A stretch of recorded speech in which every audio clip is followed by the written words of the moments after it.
Romania's capital Bucharest saw a massive wave of protests where thousands of workers from across sectors took to the streets demanding for higher wages, lower taxes and also relief from rising prices. The demonstration has come as Romania's government is pushing through some strict austerity measures to curb one of European Union's largest budget deficits. But as the government tightens its belt, citizens say that they are the ones who are feeling the pinch. It was the sea of discontent in downtown Bucharest where thousands of demonstrators like teachers, medical staff and transport workers marched from government headquarters to the massive palace of the parliament, demanding fair pay and protection from inflation.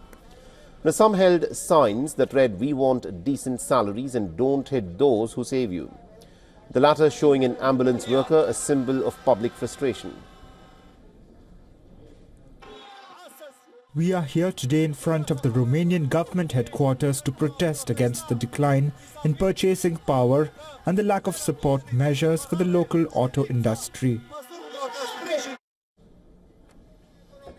The rally was organized by the National Trade Union Bloc, an umbrella group of dozens of professional federations. Their message was pretty clear. Ordinary Romanians are being forced to bear the brunt of austerity.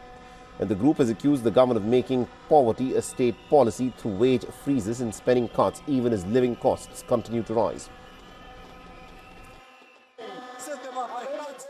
We are very affected and very worried by austerity measures. Romanian workers are heading towards poverty very soon. A worker that labors in the car manufacturing industry lives at the limit of poverty. He is worried he won't be able to cover daily expenses. Winter is coming. The bills will go up. These are real social problems the government needs to take care of.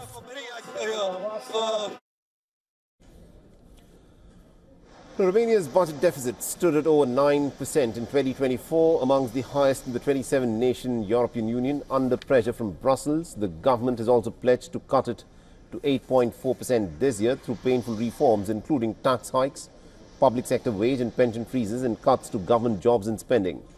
But unions say that the austerity drive is deepening inequality and is also hitting the workers pretty hard. They're also demanding for action against tax evasion, which drains billions from Romania's economy each year instead of the cuts that affect ordinary families. The protest has forced the government to take notice, and the union bloc says that it has now been invited for talks by Romania's ruling coalition. And still, experts are warning that the government faces an uphill battle. And political analyst Christian Andre has said that the administration lacks the decisive reforms that are needed to close the economic gap and has already lost much of the public's trust. Now, Romania's government insists that the austerity plan is essential to stabilize the economy and to meet EU targets. But with public anger growing and protests spreading, the road to recovery could be politically tougher than the financial one.